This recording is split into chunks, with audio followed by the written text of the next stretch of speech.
Okay, hello everyone. We're live to discuss the New York Film Festival. It's pretty much ending. We've just got a few movies left showing there. Me and Sam both attended, saw a few movies together.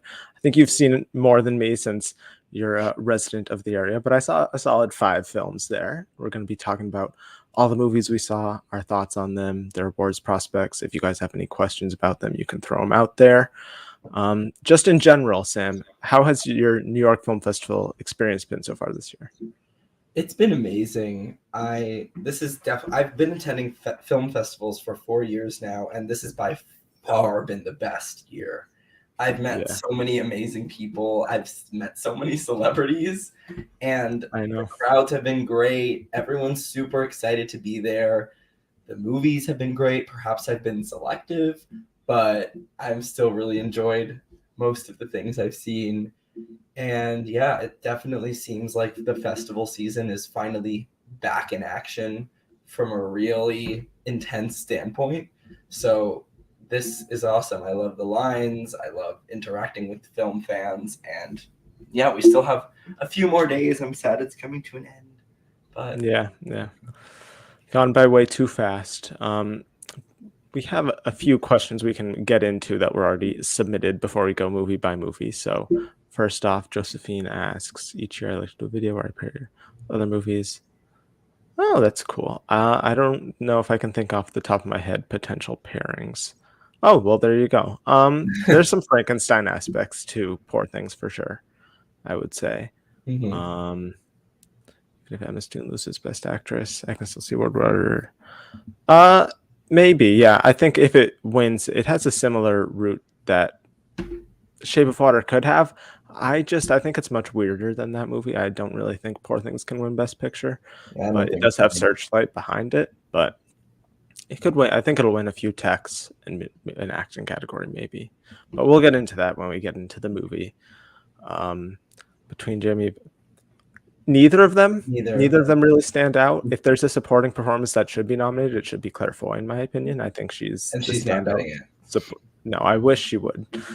Her in the supporting actress category, between that, Women Talking, First Man, she'll get in one day. But sadly, I don't.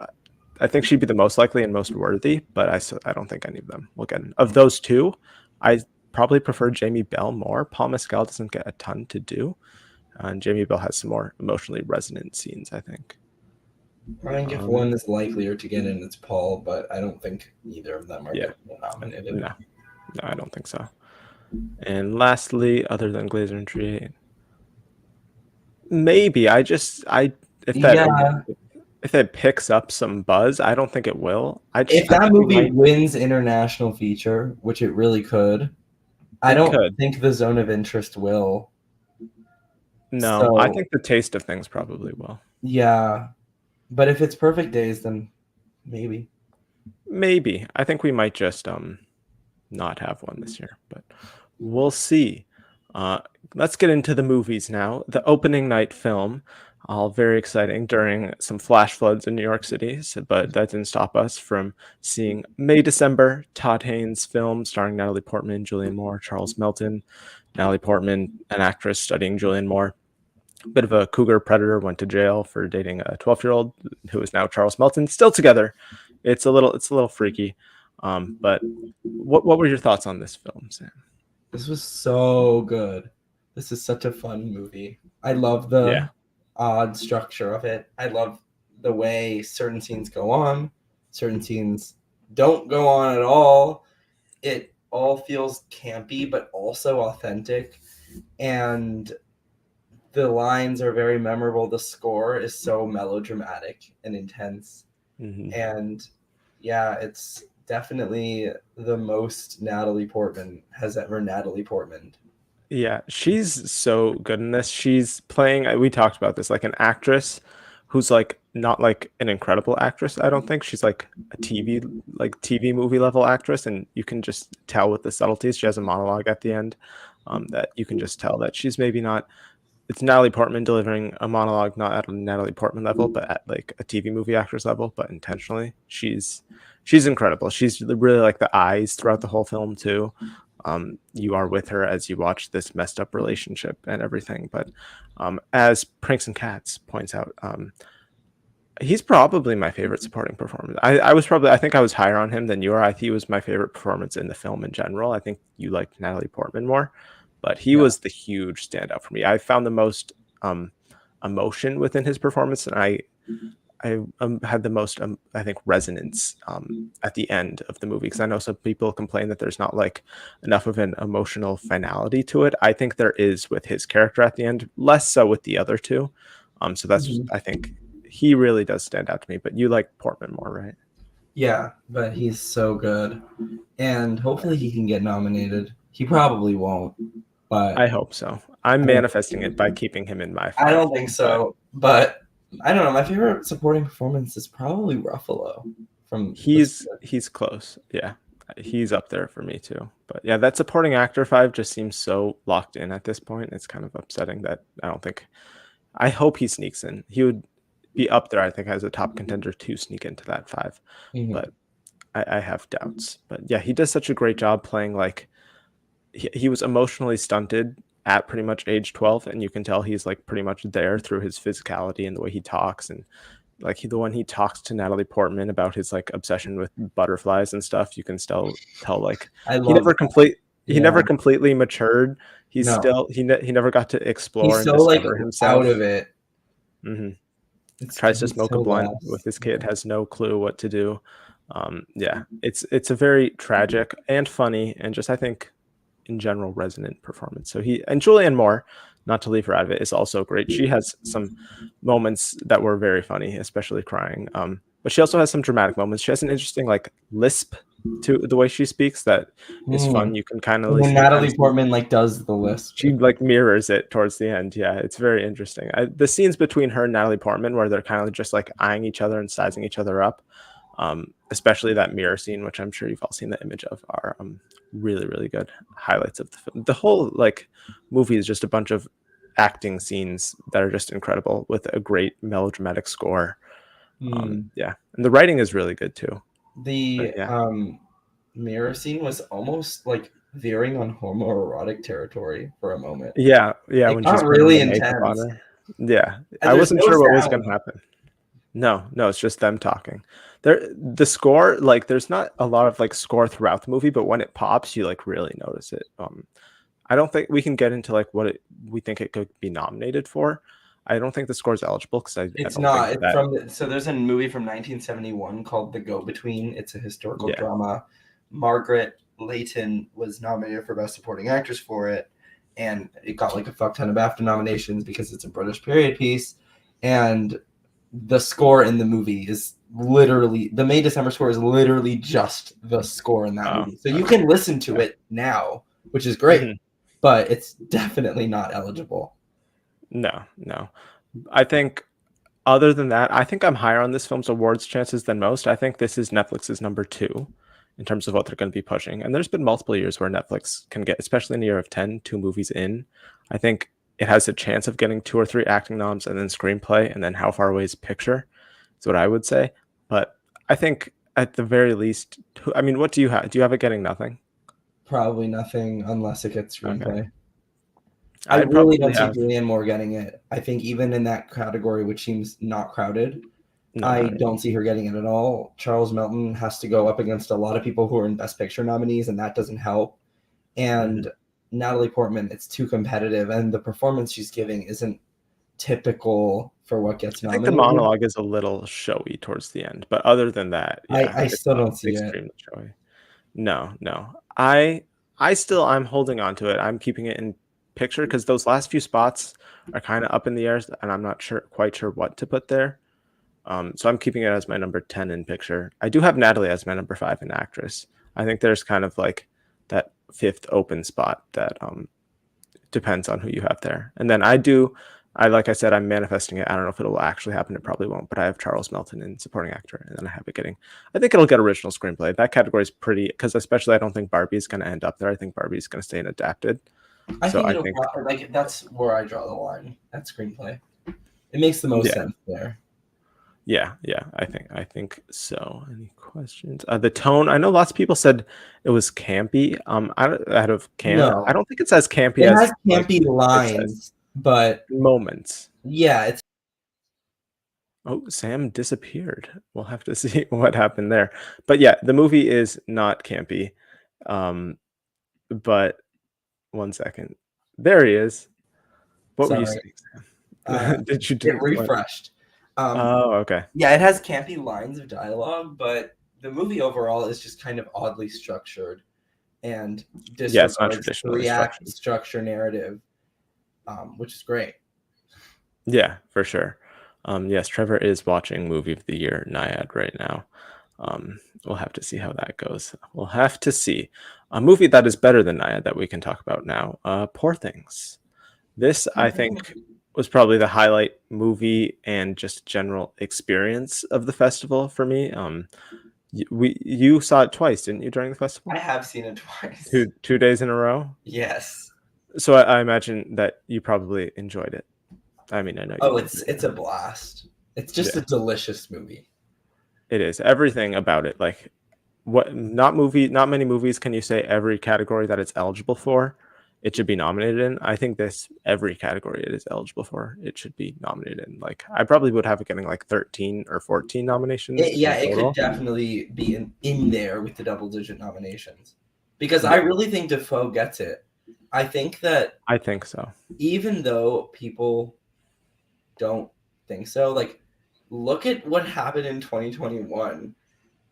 Like they Yeah, and this year too, Judd Hirsch and Judi Dench getting in. Like I do think Mark Ruffalo will get it, but do not count yeah, Defoe out, especially if you're going to predict Charles Melton or Dominic Sessa over him. Like yeah. understand what they do in these supporting categories. It's they do it like almost every year, like the lovable dad. I mean, it's won multiple times, and he's the only performance I can think in that category this year that really fits. That's sweet in that way. That yeah, sweet. Like Ken Ryan Gosling, I don't think is like a sweet performance. Mark Ruffalo definitely isn't. De Niro definitely isn't.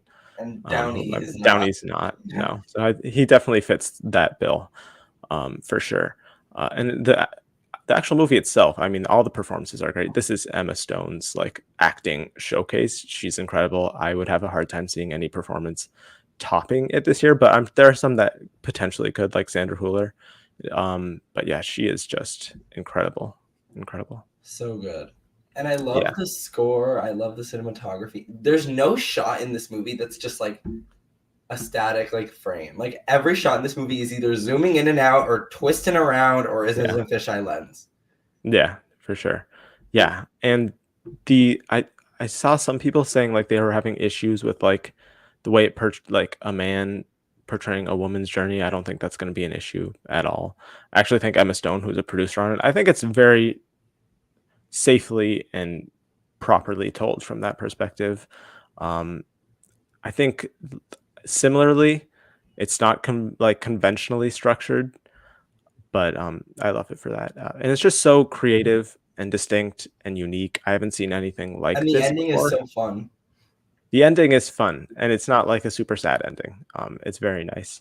Uh, I don't I don't think it will win picture. We already talked about that. I think, and I also have trouble with this in terms of like Emma Stone winning actress. Like I Yeah. can't think of any performance or film like this that has won Best Picture. I know people are always going to bring up Everything Ever All at Once, like, oh, that And I was a good movie understand that that the won last Academy year. is different now, and a lot of different members have been added within the last 3 to 5 years.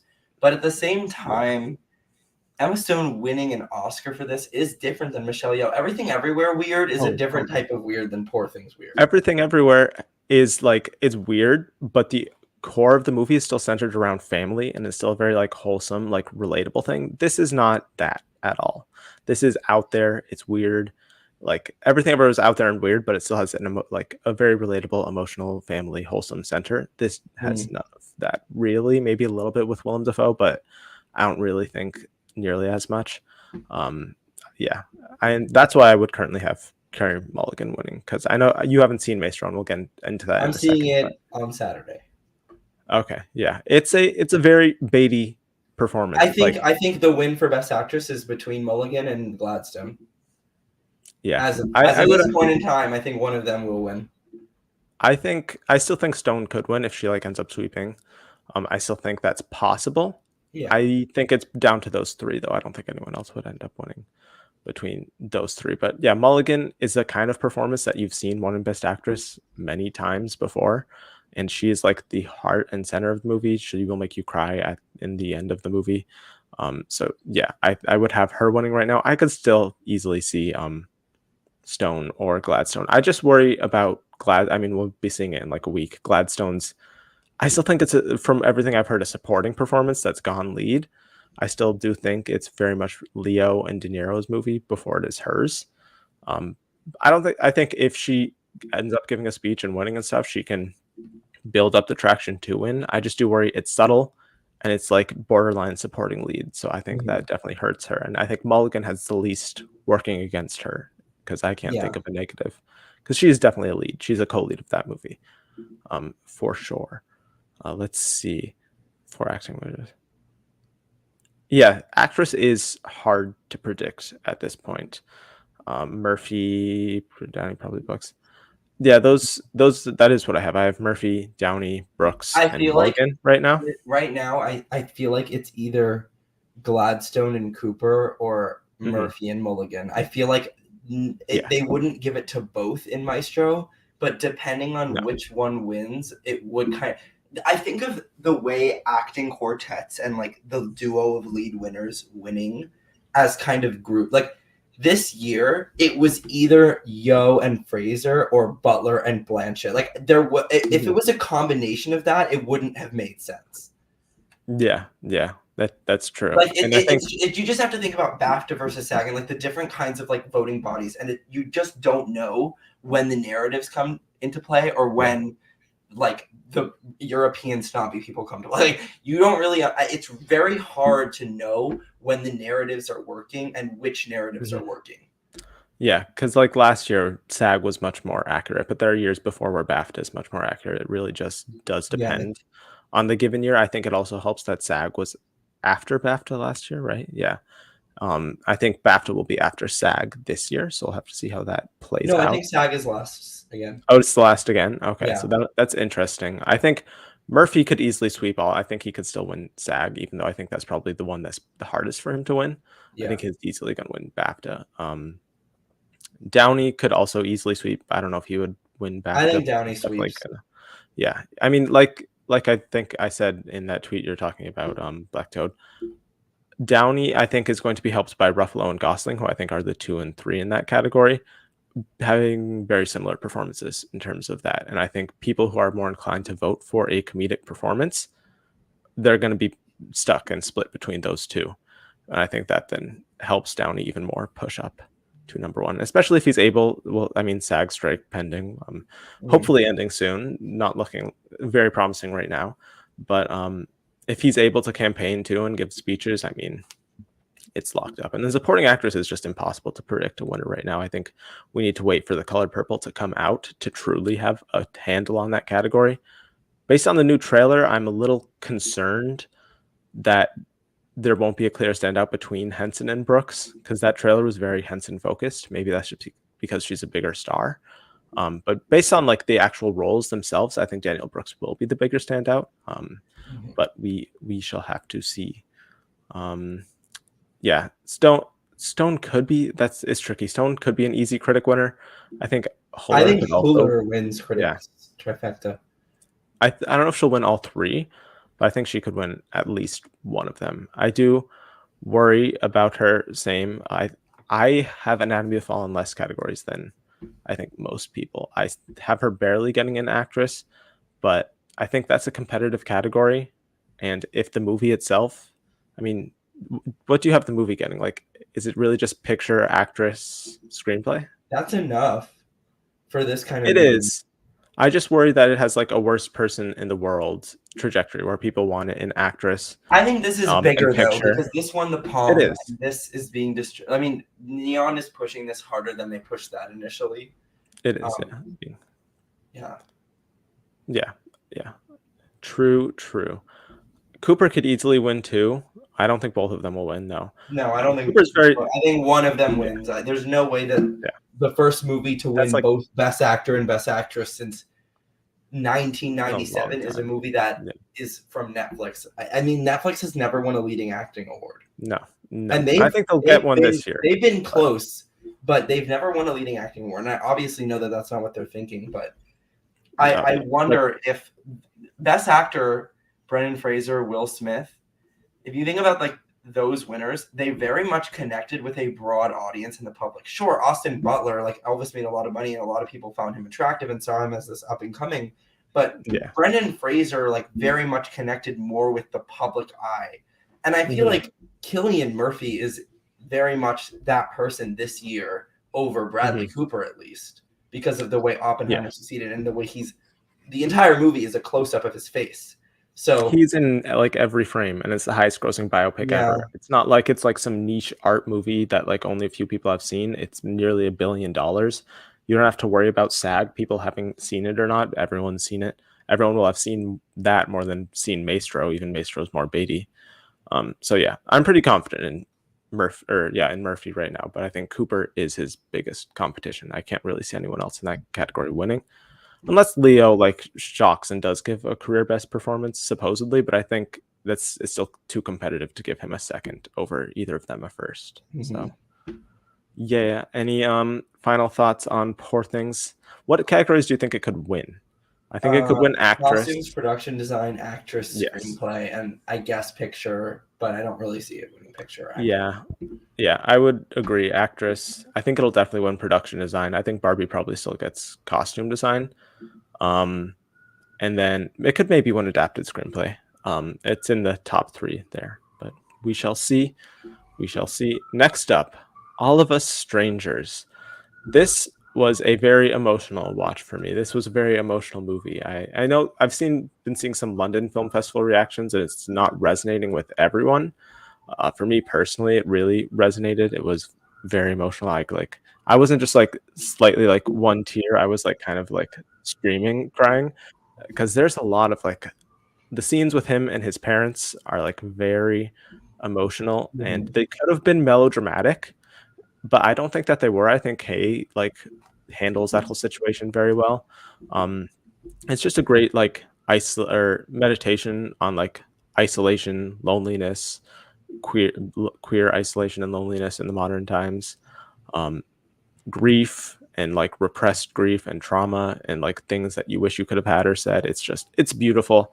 I love it. I think it might be my favorite of the year. I need to see it another time and think more about that ending, because that ending is the only thing that's keeping me back from it being my number 1 of the year.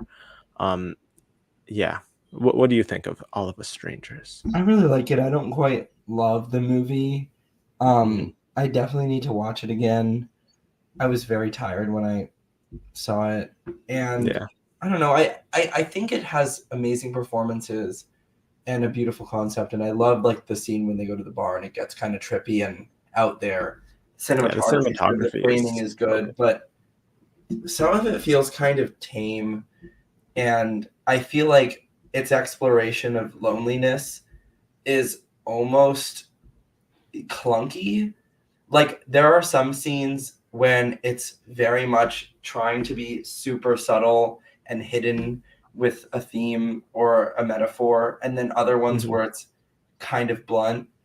And I don't think that this approach necessarily fails. I just don't know if I vibed with it the whole time. But it's a nice 100-minute kind of romance. And I really like the way the film implements the parents. I think the dialogue really captures that essence well, because it very much feels like an imagination of what his parents would sound like now, only having knowledge of from when they died. So it was very authentic in that way, oddly, despite being science fiction based. Not like my favorite, but I definitely respect it, and I understand the connections that people form with it. Yeah. It is. We talked about the ending. I still need to like do a deep dive thought on that and like what it means for the entire movie. I'm still not completely sure about it, but I think that will determine where it ends up on my end of the year list. But I think either way, it will be high up. It'll definitely be in my top 10, I think, no matter what at this point. Yeah, awards chances. I think Mm, picture, maybe. no. Maybe adapted screenplay. I think That's the yes. most it could get. It makes a lot of sense as a lone screenplay nominee, but I'm Hmm. not like I have it in my predictions, but I'm not confident. I think Andrew Scott could potentially get that fifth spot in Best Actor. I definitely don't think so. It's not like, because it's not a very subtle performance. He's crying for like half of the movie. He has some Beatty moments. And if this movie does, because it hasn't come out yet, if it does come out and really resonate with voters, I mean, they've gone for movie. This is kind of like the perfect package. It's family focused, which is like the last few Best Picture winners have been very family focused. And I can't think of any other movies this year that are very family focused that are in contention for Best Picture, off the top of my head. Um, it's very emotional. It's short, which helps. And it's also about queer stories, which they've gone for with Moonlight. Not really much else, but I think it could potentially get in there. I do right now just have it probably in adapted screenplay.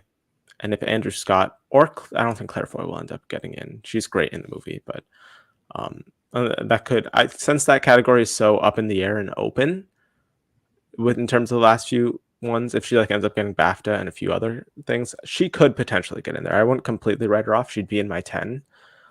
She wouldn't be in my 5 right now, but she would definitely be in my 10 for supporting actress. Andrew Scott, maybe he's probably like my number 6 right now because that 5 just seems hard to penetrate at this point. Um, and yeah, it should get cinematography. It probably won't. Um, but yeah, I think adapted screenplay is easily its best shot. And speaking of how hard it is to get into best actor, Yeah, I think I'm Jeffrey Wright could, but the fact that it's MGM yeah, fucks it up in a little way. I But again, he is Jeffrey Wright. He's never been nominated. He's never had a mhm, truly like Oscar caliber lead role aside from no, Basquiat. So, and yeah, that was like a weird movie from the he's more 90s. of a supporting actor. Yeah, Yeah. I um, think, yeah, I mean, he's a Tony and Emmy winner.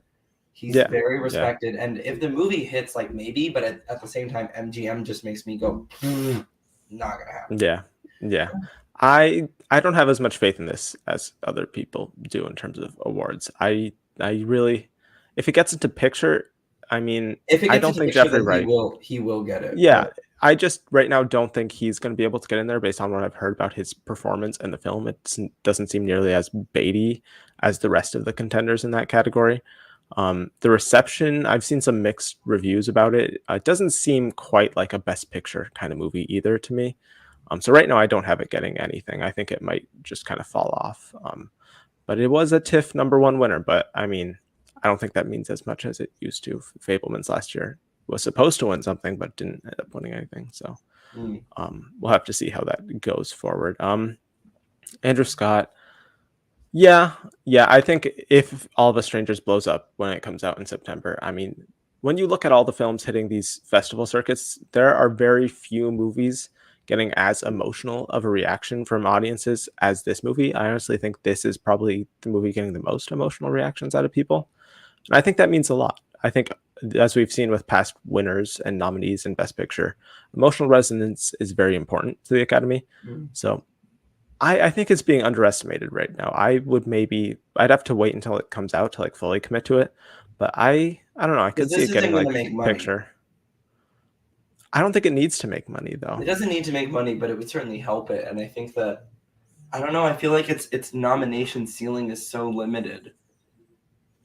Yeah, I think, but if like an indie kind of movie gets in there, I think this has a better shot than Past Lives, honestly. I think it has more nomination potential than Past Lives. I think Past Lives is really just picture and screenplay, and I think this also has that. And also, I think Andrew Scott has a better shot than Greta Lee in their respective categories. And I don't think there's any supporting contenders in Past Lives, whereas I think Claire Foy could maybe sneak in. So I think it potentially could. Um, it's interesting with Amazon and MGM being merged. Because they've also then got Saltburn and Air, but they've seemed to back down on Air. It was supposed to have like 52 FYC screenings, but now they've bumped that down to like 28, I think. So I don't know if Air is finally dead in Best Picture. I don't know why people are still holding on to that. I don't think that's going to happen. But if they have a priority, it would be American Fiction. It's interesting with Saltburn. I don't think the reviews are as mixed as everyone seemed to have thought they were when the movie first premiered. It's sitting at a pretty decent Rotten Tomatoes score. The Metacritic score, which I think is more telling and important, is not as good as that Rotten Tomatoes score. But if they're going to push something, it would be American Fiction, I think. But they don't need to get something in every year. I don't have Past Lives in Picture right now. I dropped it. It's like my I have 11. it, but very low, and I'm not making on it. Yeah, it's I don't, outside of screenplay, I really don't see what else it gets, and I think it could even drop out of screen. I'll probably still get screenplay, but I think this year is more competitive than last year, and last year Women Talking was able to sneak in with screenplay and picture, and I don't think any movie really will be able to do that this year. If there is one, it would probably be Past Lives or All of Us Strangers or maybe American Fiction, but I think we can only have room for one of those this year. Yes. So now on to a movie that I have seen. You'll be Sorry seeing. to interrupt. Yeah. Do you hear noises? Because something really loud is going on outside, and it seems kind of scary. I do not. No. I heard like a plane. Yeah, but it's like very close to me, and I don't know what it is. Well, Sam's in danger. I don't know what's happening, and it's too slow. Sorry to interrupt this, but if some massive historical event happens. This is entertaining, and if a massive historical event does happen, then this will like be used as exactly. We'll be on the future. We'll be in like documentaries. I don't see anything, but I heard people screaming in a loud plane. Oh, well, hopefully those two things aren't connected. Hopefully they're singular events. I think are you all good, safe? Yeah, I'm fine. Oh? Okay. I hear things. You're hearing things. And who knows? Who knows? Let's see. Emma Stone and Lily Gladstone Slough. I don't think that will happen. So I don't think we need to worry about that. Next up, a movie I I don't think there'll be any slapping at any ceremonies. No. Are you living on the set of Hijack? Yeah, on this. Oh, you. Yeah, are you? No. Yep. That's a good show. I don't know if you've seen it. I like that show. Yeah. Moving on to Maestro, which you will be seeing soon. I will be seeing. I have seen it. Murrigo Monte Alegre de la Cruz Martinez Lopez. Yeah, Carey Mulligan playing a Latina in this movie. I don't actually care. I think the family's okay with it. It's not that big. Half of my family is from Argentina, and the other half is Jewish. So I literally, both of the leads, it's kind of, I don't actually care at all. I literally could not care less. I just think it's funny. So I'm going to continue to make jokes about it. It is funny. And you should continue calling her that. But I'm not. I don't think it's. I refuse to call her anything besides. Yes. And then once this season is over, we can switch back to Carey Mulligan, unless she continues to play Latinas. Maybe this is her new niche. Who knows? But she's really good in this. She was, I think, the standout for me. Bradley Cooper's also really good. It's just she surprised me more than he did. She is really like the emotional center of this film, especially in the second half. The first half is iffy. The first half, especially when it's in black and white, it's like almost like they're trying to be like old timey, like the movies back then, and the way they're talking and the way like the score is and the way all of that happens. It comes off a little phony and unnatural, to me at least. Once it hits in color, it picks up for me. But this isn't like a normal, but it's not focused on his career really at all. It's more focused on his relationship with Carey Mulligan. So it's unlike normal biopics where it's like you're jumping from important moment in time in terms of their career to another important moment to another important moment. This is instead like, it's still a biopic structure where it's jumping from one important time to another, but instead of in their career, it's in their relationship. It's better than most biopics. I just still think it's pretty basic. And I mean, obviously it's predictable, but the story itself, I wasn't very invested in anything that was happening. I was kind of just going through the motions with it. The second or the end of the film, like the third act, when it's more centered around Carey Mulligan, was when I was the most invested. I still knew what was happening because it's based on real life. But I think that's when I was the most connected to the story. I still don't know how I feel about the way they use her character though in the like last third. I think people could have some issues with it in terms of like how she's kind of used as like an emotional thing for Bradley Cooper. I'll let other people who have more issues with it. I don't have huge issues with it, but I can see people having issues with it. I've seen some reviews saying that, so I would say seek those out maybe after you've seen the movie. But yeah, I'd say Bradley Cooper, the actor and director, should not work with Bradley Cooper, the writer, is what I would say.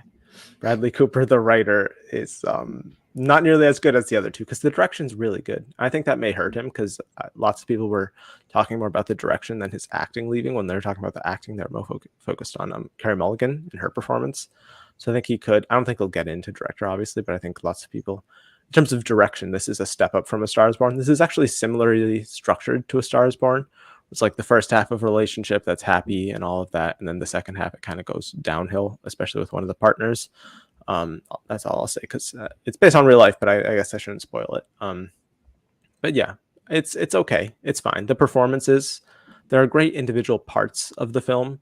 The whole doesn't really add up into anything special. Like Carey Mulligan's great, Bradley Cooper's really good. The cinematography is really good. There's one overhead shot, tracking shot that they do multiple times that I loved.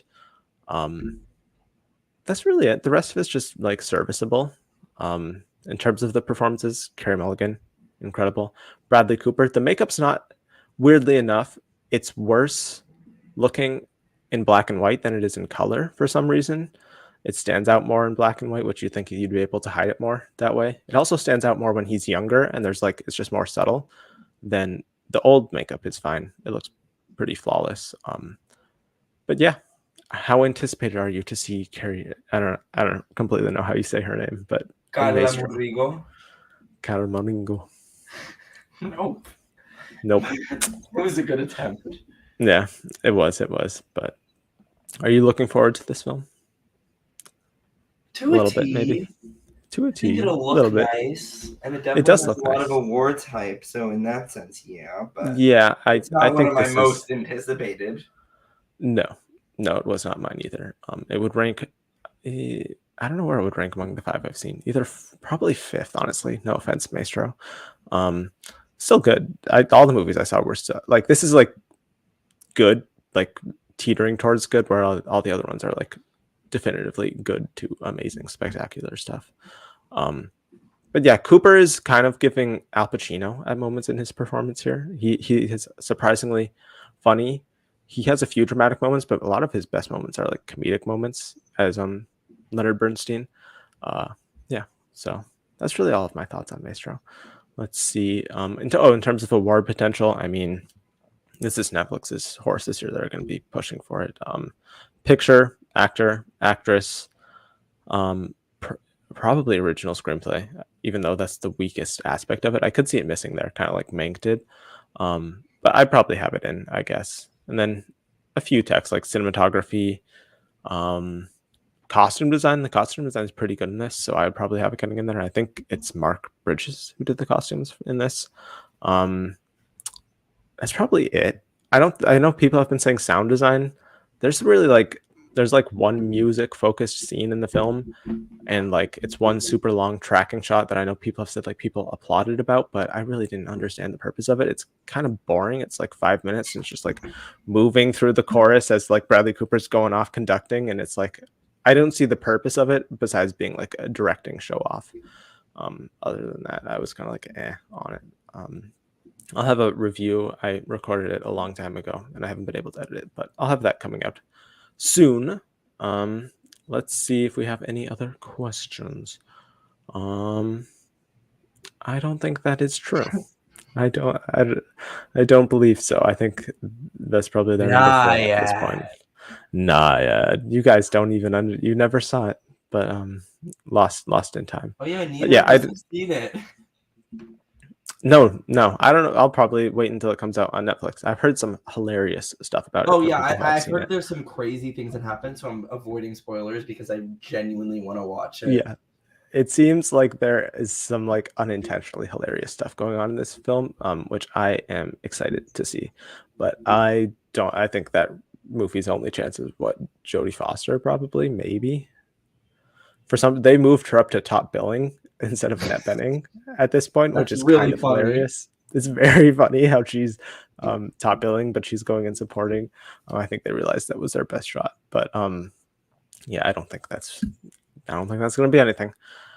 We'll have to see. I do think old people will love it though. So who knows? I think I Cooper think probably Cooper could will get get. Globe and Critics' Choice nominations for director, but will Yeah. not get DGA and will not get Well, BAFTA. So will because not. no, not at all. Globes have 6 spots now, and they'd like And the actor Critics' Choice have directors. 10. So Yeah, the Critics' Choice has let everyone get in there, so and he's they definitely getting still nominated. managed to get 4 correct out of 10. That is so embarrassing that they still missed one out of. It is. 10. You had. That's like being on You could both have. I teams know, and losing.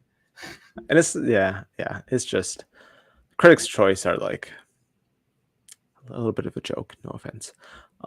Yeah, they should just like vote on what they want instead of like trying to be predictors of the Oscars. I recommend personally, she posts it every year, Grace Randolph's Critics' Choice ballot. She has some amazing choices that I highly recommend checking out, including Avatar 2 and Best Original Screenplay. And that is it on Maestro, I think. I think a definite awards contender and an okay movie. Next up, my final film, and then Sam will take over. I don't think you didn't see this, did you? No. Hitman. Hitman's fun. It's if you're I know lots of people saw it hitting a bunch of festivals and thought like it would be something much more than like a fun, like dark rom-com. It's not. It's not anything deep or special. It's just like a fun rom-com. That's fun to watch. There's not really anything more going on. Glenn Powell is really good in this. He plays like this nerd guy who has to become a hitman in disguise to like catch people who are trying to hire a hitman to kill people, and he like adopts these multiple like crazy personas to take on as he's doing each one. So he's like an acting showcase for him. Adria Arjona, I believe is how you say her name, who you may have seen in Andor or Morbius. She's also great in this. They have really good chemistry. There's a lot of sex in this movie. There's sex in like every movie I saw at the festival this year. So sex is back in cinema. But yeah, it's just a fun rom-com. I probably won't release this year. If it did, it would just be in Globe's contention probably. But even then, comedy musical is pretty crowded in that category this year. But yeah, it's fun. That's really all I need to say about it. We have some more questions. She does look like an alien. She looks in that like poster. E.T. Yeah. She does. She should sue whoever designed that poster. I know, because that's not what she looks like. No. And I know she's like been in salt water and sun and stuff, but like still, like for that, I mean, you should at least have to like run that poster by her before you put it out there. Maybe they did. I don't think Oscar Expert went to NYFF this year. But Brother Bro did, and I got to see him for a little bit. Sam met him. Yes. 'Twas fun. Yes. So now Sam is going to take over for the remaining movies that he has seen, starting off with one of your favorites. You got to meet the iconic actress herself, Anatomy of a Fall, Sandra Hüller, Justine Triet. Yes. Anatomy of a Fall is amazing. It is so fun. It's so fun. You're like, I was so invested in the movie. Like, I didn't the scene in court. Like, you'll know what I'm talking about when you see this movie. Like, there's like the scene. Yeah. I like did like not. Deadweiler last when year. It ended, I was kind of sad because I just wanted to keep watching it. It doesn't take itself seriously. I've said this many times. The movie doesn't take itself seriously. It's not really a comedy. It's kind of a dark comedy in aspects, but the combination of documentary and verite styles of film making that are here feel so authentic, and it makes the movie move at a pace and have a tone that just is unserious in many ways, and you still take it seriously in a lot of areas. But the issue with courtroom dramas, and they all have this issue except for this one, I mean most at least, is that they are so serious and self-serious, and they think that they're so intense, but often it comes across as silly and just trying to come to a conclusion with these big scores and zooming in and out at every 2 seconds and yelling. And this isn't really like that. and it felt so compelling. And I also, not only did I meet Sandra Hüller, I also got to talk to Justine Triet for a bit too. I got to have like a legit conversation with both of them, which was that's awesome. That is very cool. I'm jealous. I really wish this is releasing, I think, just in New York, LA, and San Francisco this upcoming weekend. Hopefully it expands soon after that. I don't think they've said their intentions on what they plan to do after that. I need to see it immediately. In terms of awards potential, I think you're probably higher on it than I am. I just have it getting screenplay right now, but I could easily see actress and maybe picture, but I don't know. You have those three, right? Yeah, I have those three. Yeah. We shall see. I think it's very possible. I just worry that it might not, because it's not really contending in international and it's a foreign performance in a category that is very crowded, that it might end up just being screenplay. But we shall see. It has neon behind it, and it's like their main push this year, which helps. Yeah. Next up, another movie that won't be a contender in international film this year. Evil Does Not Exist, Hamaguchi's next film. Yes. What did you think of his follow-up to Drive My Car? It's so good. I love it. I love that there are literal several-minute scenes of just someone pouring water or someone chopping wood and just a lot of nature shots, and you feel the temperature. It is a subtle and haunting movie with an ending that is foreshadowed in a very different way than things are normally foreshadowed.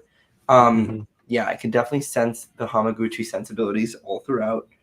It's a wonderful movie. I understand why people don't like the ending, but for me, it really worked. I really like the ending. And yeah, I mean, I don't have much to add. I talked about this on the video on Oscar Buzz. It almost is like a Kelly Reichardt movie. Okay. I could see that, yeah. It's really, really good. Yeah. I'm excited to see it. I don't think it comes out until probably next year. No, I think Japan will likely submit it next year. Yeah. I am looking forward to it. A film that is for sure in contention for international this year. I think you are very high on this film. The Zone of Interest. Thoughts on this movie? When this movie finished, I genuinely couldn't speak for several minutes. I couldn't formulate a single sentence for several minutes. This movie is a modern masterpiece. And I hate that word. I genuinely hate that word. I think it's so overused. It's so overused. Yeah. But this movie it belongs in a fucking museum. What Glazer does is so psychologically intense and mentally challenging. Not only to watch it, do you have to sit with shots that go watch these people through their everyday activities. It is Chantal Akerman-esque in that way.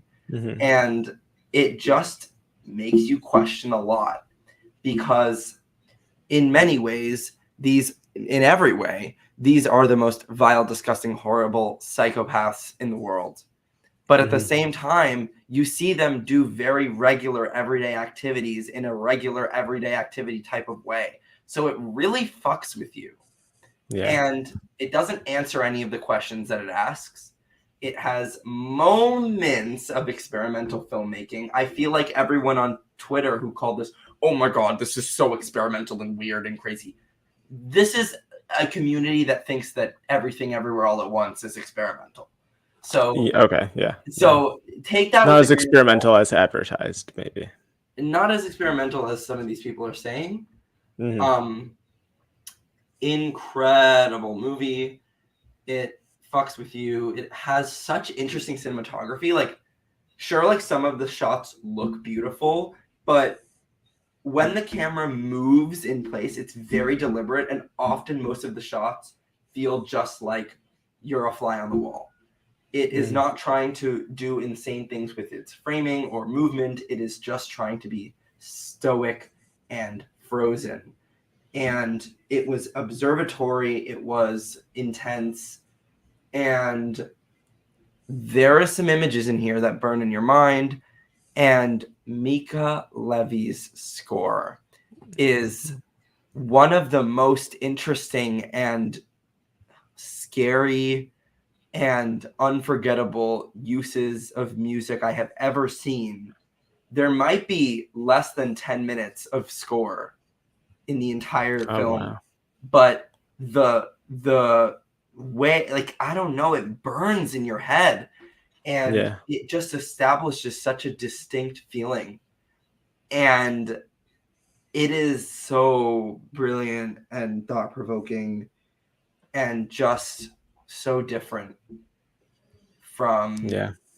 I don't know, it's hard to describe. It's more of an experience than a film. Yeah. I can't wait to see this. I think it comes out in like December. I think a lot of 2024 people is aren't supposed going to to. like it. I think more people aren't going to like it than they expect. Do not Do you think bank on the this for Academy Award nominations. If okay. it got Yeah. into director or sound or cinematography or score, I would be falling over. I am not Hmm. expecting any of that because, Okay. again, I understand that the Academy has changed drastically, and if it got those nominations, that's what it would be, in reference to. Hmm. But yeah, not an Oscar-y type of movie. How if there were to be like an international Cannes director pick this year, would you lean more towards Triet or Glazer? I don't know, because Glazer is more of an auteur. Trier, this is Yeah. her first very acclaimed movie. She's fairly Hmm. new in the scene. Glazer Yeah. has several acclaimed films, has a distinct, note to him. But I don't know. It's different. This is definitely more arty than Triangle of Sadness, Cold War, Drive My Car. Hmm. I think Anatomy of a Fall fits that better, Yeah. because it is very much a combination of mainstream, accessible, and arty. But I don't know. I don't Yeah. know if I'm sure on either of them yet, but they both absolutely are. It's the two best directed films of the year.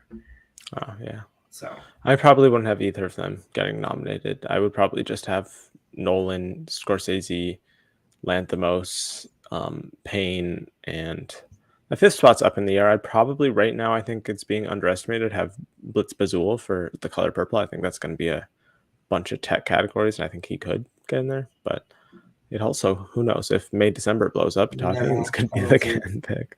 I don't know. Maybe No, it I is Glazer, but I just think yeah, I'm trying to expect lower your right. expectations. Yeah, so then you get to be happy and surprised when he does get in. Yes. So only a few left. So Is if the you guys Zone have of any, Interest better than Babylon's score? oh, let's. I don't That's a know, high bar. That's a high because bar. Babylon, I would listen to that score. I do listen to that score all the time. It is Hmm. it's like the most catchy, amazing thing. It not only like enhances the movie, but it makes it so much better and Hmm. memorable. I think that the way the Zone of Interest uses music is more unique and different and challenges how a score can be used in a film. Whereas Babylon is just a classic, memorable, intense, fun, like just perfect score. Yeah, Very they're different very different, ways I'd they're imagine. using music. Yeah, yeah, but both great, I'm sure. We've got like two more movies left, so if you guys have any final questions, make sure to get them in soonish. Next up, not a part of NIF, but you did see recently The Holdovers. What are your I thoughts did. on this movie? So everyone I follow on Letterboxd has rated this 4.5 or 5 stars, and I don't Oh wow, quite understand that. It's yeah, a that's high. very nice, sweet movie. It is extremely entertaining, easy to watch, digestible, friendly movie. I actually think that the directing interested me more than the writing here. There are a Oh, lot of okay. lines of dialogue that I found a little forced, and Paul Giamatti and Divine Joy Randolph are so good at their job. They cover up all of those lines and make it sound so natural. Hmm.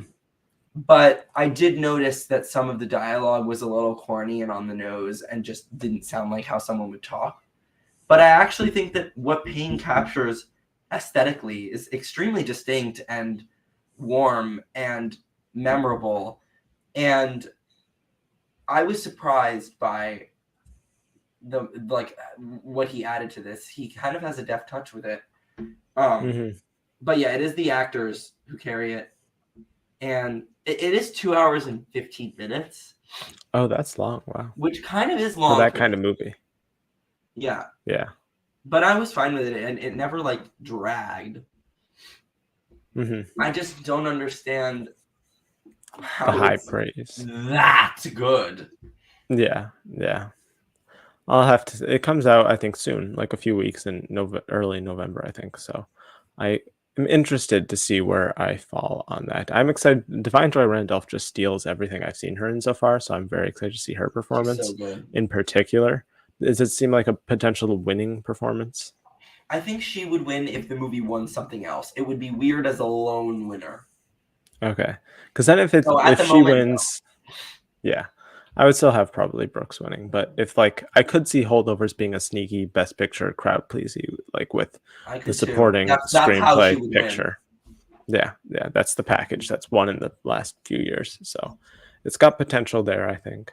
But yeah, I don't think it'll be contending for any tech categories besides maybe editing, which just would show that it's a top overall contender. But yeah. And lastly, I don't think either of us have you seen Priscilla yet? No, I'm waiting for it to come out in theaters because I have 2 friends who want to see it when it comes out. Yeah. Well, the reviews have been pretty good for the most part. There are some dissenting opinions, but everyone seems to have really liked it, and especially Kaylee Spaney and Jacob Elordi. Once again, I think both of those acting categories too crowded for either of them to get in. But I'm very excited to see.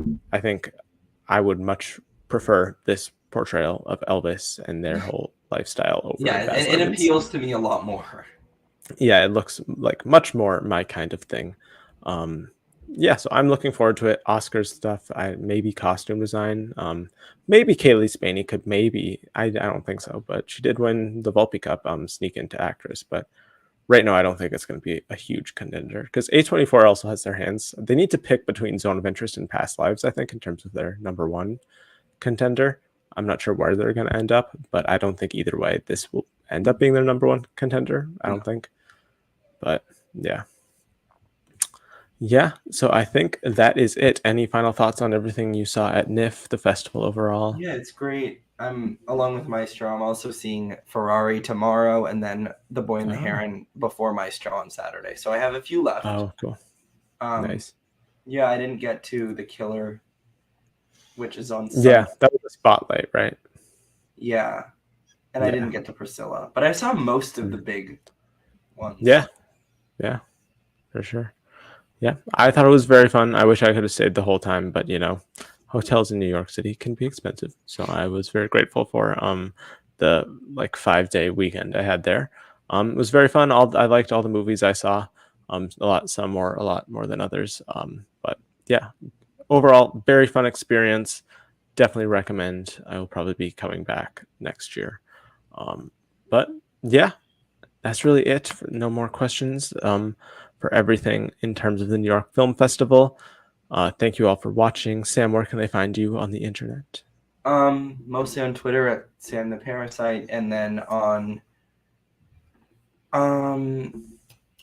Trevor's channel, Oscar Buzz.